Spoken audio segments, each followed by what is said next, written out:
novembre 1973, Ronald DeFeo abat ses parents ainsi que ses 4 frères et sœurs dans leur résidence d'Amityville sur la rive sud de Long Island, New York. Quelque temps plus tard, une jeune famille emménage dans la demeure vacante des DeFeo. Elle n'y restera que 28 jours, terrorisée par des présences diaboliques dans la maison. Amityville venait d'entrer dans la légende du monde paranormal.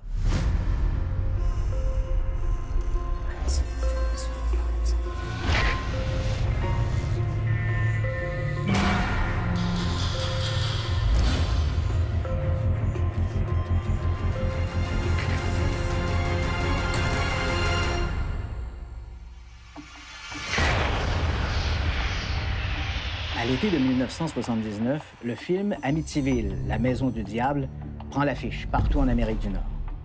Le film est une adaptation du roman éponyme de Jay Hanson et raconte l'histoire de la famille Lutz. À en croire le livre de Jay Hanson, la maison des Lutz, qui 1 an plus tôt avait été le théâtre d'une série de crimes épouvantables, était hantée par des forces invisibles et diaboliques.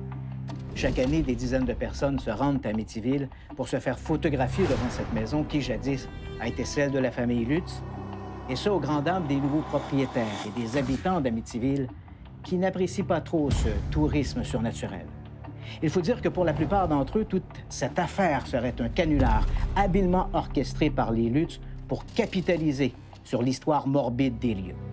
Aujourd'hui, je vous propose une visite à Amityville.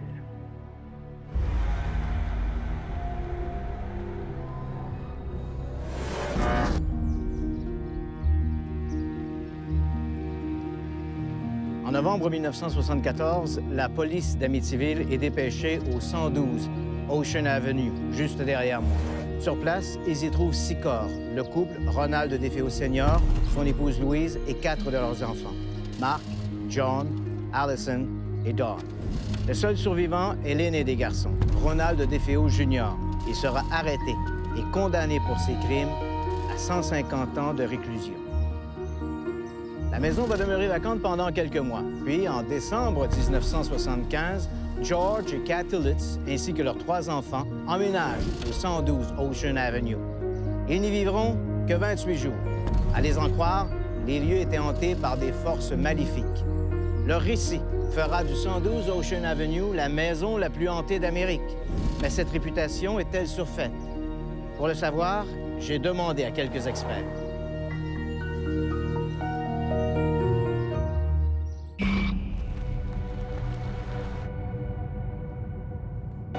Dans les années 1970, Joel Martin était un jeune journaliste et un animateur de radio.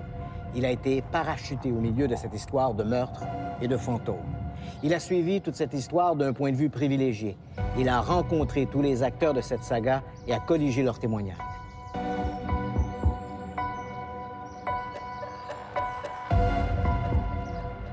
En novembre 1974, je travaillais en tant que directeur de nouvelles à une station de radio à Long Island. J'ai reçu un appel téléphonique anonyme. Quelqu'un me disait qu'il y avait eu un meurtre épouvantable à quelques minutes d'où j'étais. 6 personnes de la même famille avaient été assassinées. Dès le premier soir, des voisins suspectaient Ronnie DeFeo d'être l'assassin. Cette nuit-là, j'avais décidé de me promener. Un groupe d'enfants était là devant la maison d'à côté, sur le bord du trottoir. Ils m'ont reconnu à cause de mon travail à la radio. Et ils m'ont dit, on sait qui a tué les 4 enfants, la mère et le père. J'ai répondu, ah oui, comment le savez-vous? L'un d'entre eux a nommé Ronnie DeFeo Jr., le fils. J'ai dit, comment vous le savez? Ils ont tous dit la même chose. Il est fou, c'est un voyou, il l'a fait. En tant que journaliste, bien sûr, je ne pouvais pas dire ça. La police n'avait encore rien confirmé. Ils ont fini par le faire. À peine 2 ou 3 jours plus tard, la police a annoncé qu'ils détenaient leur suspect, Ronnie DeFeo Jr.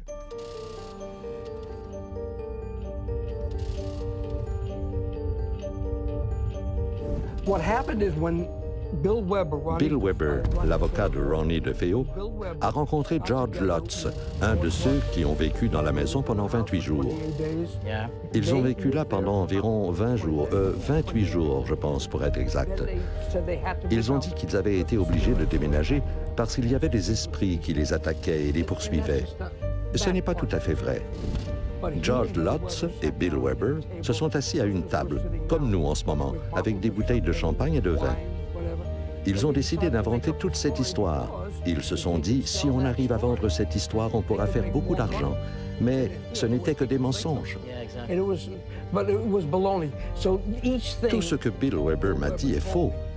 Il parle d'une pièce dans la maison au premier étage qui avait des murs couverts de sang. Ce n'était pas du sang, mais plutôt de la peinture rouge qui s'écaillait. C'était un espace vide. Ce n'était même pas une pièce. Ronnie a parlé d'un porc démoniaque quelque part dans la maison. Il n'y avait aucun porc. Les mouches dans la chambre d'une des sœurs assassinées. Rappelez-vous que Ronnie a tué ses deux sœurs.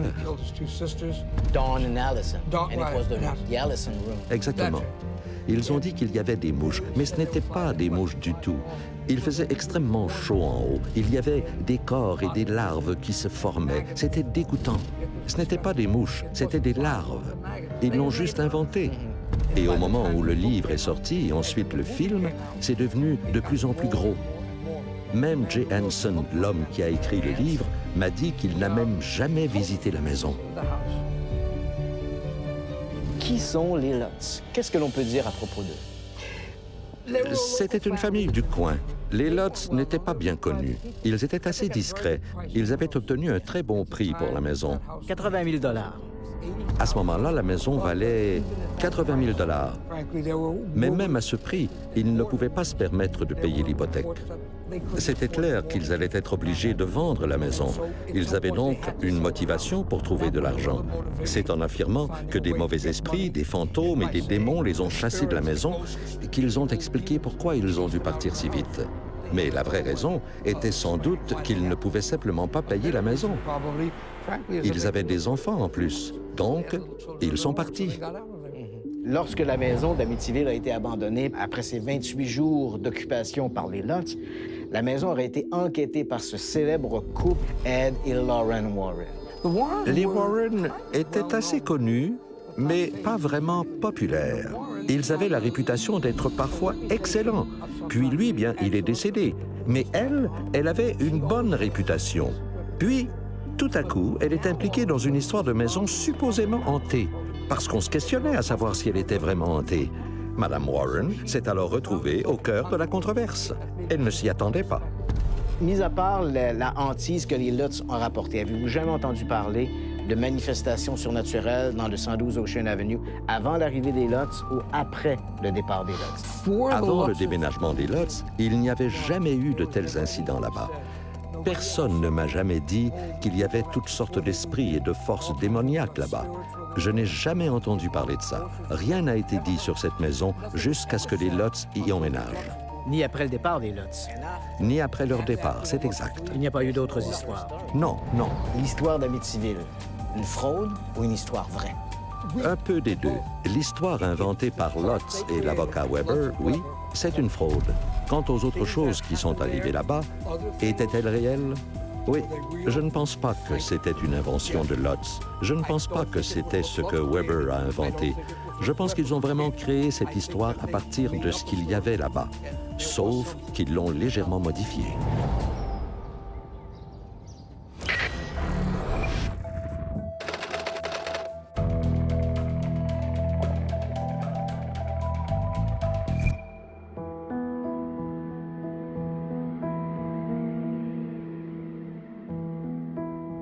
Dans le crime, la possession diabolique a souvent le dos large. Maurice Thériault voit le jour en 1935 à Sainte-Agathe. Maurice, étant l'aîné des garçons, doit abandonner ses études pour travailler au champ. Son père, sans égard pour lui, l'exploite du matin au soir. Pour Maxime Thériault, Maurice n'est rien de plus qu'une main-d'œuvre bon marché. Un jour, alors qu'il revient des champs, où son père l'a battu une autre fois, Maurice le maudit en jurant haut et fort qu'il préférerait travailler pour le diable que de travailler pour son père. Du jour au lendemain, Maurice Thériault se découvre une force herculéenne. Il a parfois l'impression qu'une autre volonté se substitue à la sienne. À 21 ans, Maurice se libère du joug de son père et quitte Fort Kent pour ne jamais y revenir. Il part s'installer du côté du Connecticut, où il essaie de fonder une famille. Mais ses relations ne durent pas. Les femmes qu'il rencontre le trouvent bizarre. Il a parfois de longs moments d'absence et des phénomènes se produisent autour de lui, des objets et des meubles bougent comme s'ils étaient doués d'une vie propre. Certains affirment même avoir vu Maurice à 2 endroits en même temps. Une habileté extraordinaire que l'on ne prête qu'aux très saints ou aux suppôts du diable. En 1985, Maurice et sa nouvelle compagne, Nancy, demandent l'aide d'Ed et Lorraine Warren, un couple de démonologues. Les démonologues ne sont ni plus ni moins que des chasseurs de démons.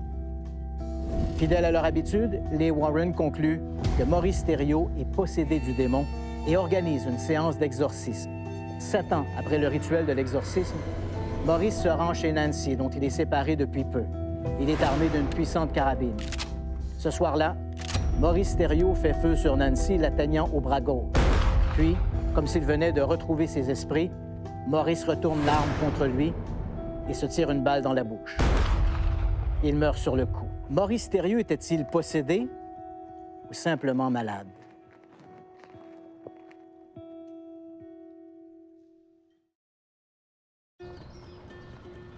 Christian rencontre Will Survive, auteur d'un livre sur l'histoire d'Amityville et détenteur d'un baccalauréat en justice pénale. Notre enquêteur veut discuter de l'affaire Amityville avec lui. Cette nuit-là, Ronnie DeFeo Jr. a tué les 6 membres de sa famille avec une carabine de gros calibre alors que tout le monde était au lit. Aucun d'entre eux n'est sorti de son lit au moment de la tuerie. Ce qui me paraît étrange, c'est que personne n'ait bougé malgré la détonation. La famille DeFeo était une famille italienne typique, qui habitait dans un quartier aisé. Il semblait être une famille normale, entourée d'amour. Il y avait des articles religieux partout dans la maison. Qui était Ronnie DeFeo? Selon les dires, Ronnie DeFeo était un adolescent un peu troublé. Il avait certains problèmes à l'école, mais rien de trop anormal. Il semblait être un adolescent un peu perturbé, un peu intimidateur, mais sans plus. Est-ce que Ronald DeFeo a jamais expliqué pourquoi il avait abattu sa famille? Il a raconté 26 versions différentes. Elles sont toutes détaillées dans mon livre. Il a inventé beaucoup d'histoires. Il a raconté que c'était un meurtre de la mafia, puis que c'était sa sœur qui les avait tous tués, et toutes sortes d'histoires. Il a finalement admis à la police que c'est lui qui l'avait fait. Il leur a indiqué l'endroit où il avait jeté l'arme à feu dans le lac, à un coin de rue de la maison. Il a fini par admettre ses meurtres à la police, même si on ne sait pas exactement ce qu'il a dit, puisqu'il n'y avait rien sur les vidéos qu'on a visionnées. Mais il a vraiment raconté 26 versions différentes, toutes très variées. Pourquoi il l'a fait? Nous ne le saurons jamais. Mais les gens se posent la question, est-ce qu'il a réellement commis tous ces meurtres seul? C'est là la vraie question à laquelle on doit répondre. Selon Ed Kangassir, un voisin de 80 ans que j'ai interviewé pour mon livre, il s'agirait d'un meurtre lié à un gang de rue. C'est le chef de police qui lui aurait raconté ça. C'est ce qu'il m'a dit lors de l'entrevue que je filmais. Donc, qu'est-ce qu'on en sait vraiment? Est-ce qu'un jour, on aura de vraies réponses? Je n'en suis pas sûr du tout. Après les Lutz, les propriétaires suivants de la maison n'ont plus jamais vécu de manifestations paranormales. Étant liés aux Lutz, ce sont les Warren qui ont créé l'histoire de hantise de la maison. Durant l'enquête des Warren, on sait qu'une photographie aurait été prise et cette photographie montrait un personnage regardant par l'entrebâillement de la chambre de ce qui était jadis la pièce où a été assassiné Allison DeFeo. Ça fait vraiment peur. Personne n'était dans la maison à ce moment-là. Est-ce que quelqu'un s'y a introduit? Est-ce que c'était une mise en scène? On ne le sait pas. Si tout ça a été planifié, ça reste encore un secret.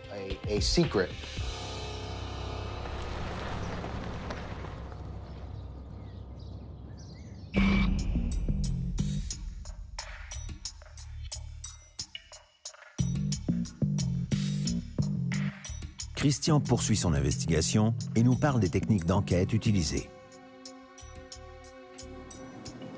Au lendemain de la publication du livre The Amityville Horror, Amityville, la maison du diable en français, les Lutz ont déménagé en Arizona, où ils ont divorcé. Cathy est décédée en 2004 et George en 2006. Seuls eux connaissaient la vérité sur les manifestations d'Amityville. Ont-ils tout inventé, comme certains l'ont prétendu, ou ont-ils simplement exagéré des manifestations qu'ils ont bel et bien vécues, mais qu'ils ont considérées, à tort ou à raison, comme étant de nature paranormale? Aujourd'hui, le seul moyen que nous avons pour juger de la sincérité de leurs témoignages, ce sont les nombreuses entrevues qu'ils ont accordées aux médias. Dans les années 1970, lorsque les Lutz ont été accusés d'avoir tout inventé, ils ont accepté de se soumettre au test du polygraphe, un test qu'ils ont d'ailleurs réussi avec brio. Mais auraient-ils réussi avec autant de succès avec un synergologue? Encore une fois, j'insiste, la synergologie n'a rien de scientifique, mais demeure un outil extraordinaire pour évaluer le comportement humain.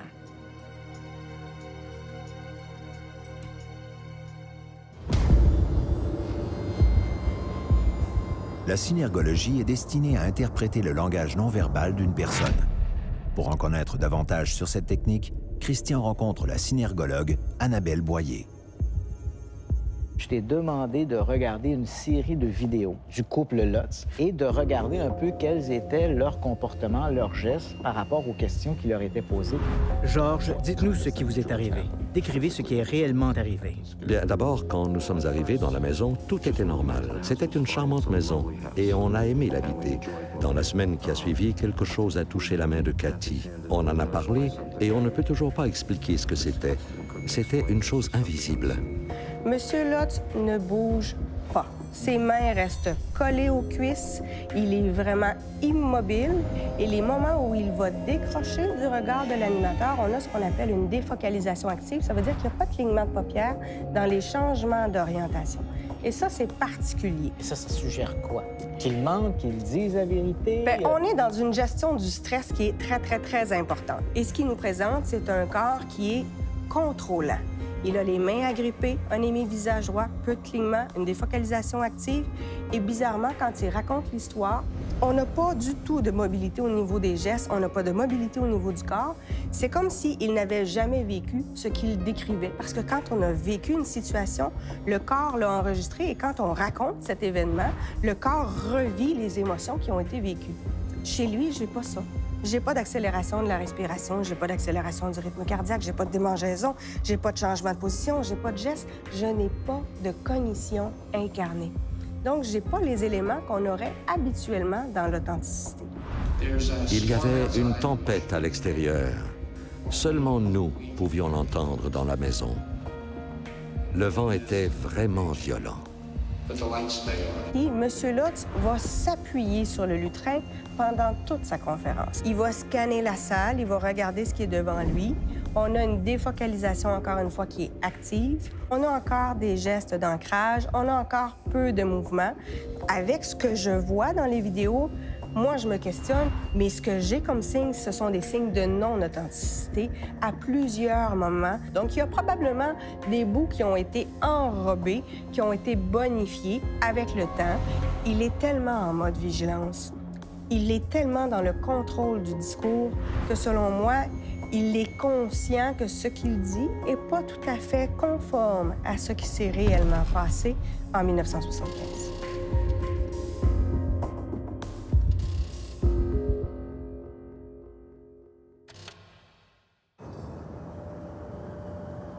Christian va rencontrer Serge Larrivé, professeur en psychoéducation à l'Université de Montréal, pour établir la grande différence entre des événements paranormaux et des faits prouvables scientifiquement. En science, on a une balise qui est très claire. Quand on finit une recherche, on la soumet à une revue scientifique. L'éditeur de la revue l'envoie entre 2 et 6 lecteurs arbitres qui, eux, donnent leur avis. Et là, l'éditeur décide s'il y a des corrections majeures, mineures ou s'il est refusé. Vous avez bien compris, je n'ai pas dit accepter. Écoutez, c'est d'une rareté quand on soumet un texte à une revue scientifique, en tout cas en sciences humaines, que l'article est accepté sans correction. Sauf erreur, les gens qui défendent le paranormal ne soumettent jamais leurs écrits au processus d'évaluation par les pairs. Est-ce que c'est un processus parfait? Bien sûr que non. Mais au moins, ça nous assure de ne pas dire trop de niaiseries. Hein? Bon. Ces gens-là ne jouent pas les règles de la science.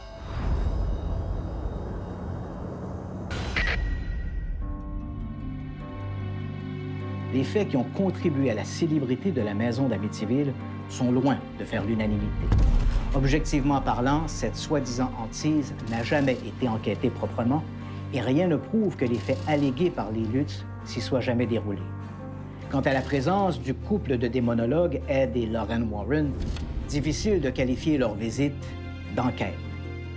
Même la photographie du garçon fantôme, que les Warren ont souvent présentée comme une entité, regardant par la porte ouverte de l'ancienne chambre d'Alison DeFeo, l'un des enfants assassinés au 112 Ocean Avenue, a depuis été identifiée comme étant celle de Paul Bartz, un collaborateur des Warren, bien vivant à l'époque et toujours bien vivant aujourd'hui.